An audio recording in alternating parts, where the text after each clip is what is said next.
准备一个大西红柿，大约500克，切成大块。3个鸡蛋打入碗中，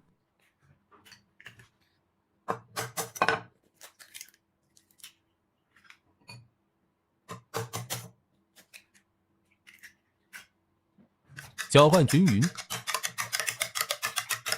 番茄沙司30克，酱汁：番茄沙司30克，白醋15克，白糖15克，白糖15克，盐需要最后搁，不要放盐，炒菜的时候再放。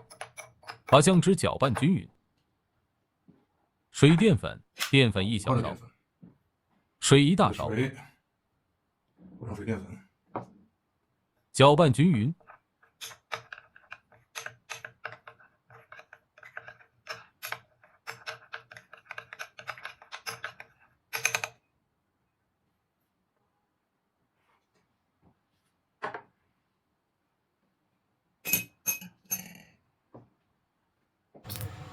1大勺油烧热，倒入鸡蛋液，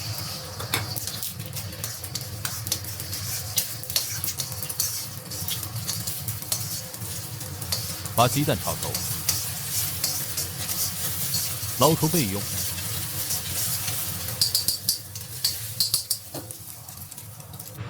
锅里留底油，把西红柿倒入锅中，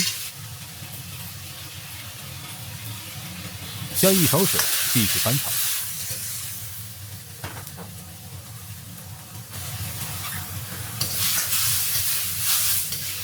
倒入调好的酱汁，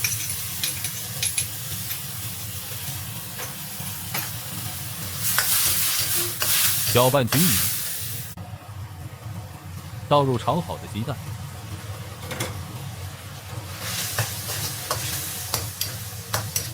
继续翻炒。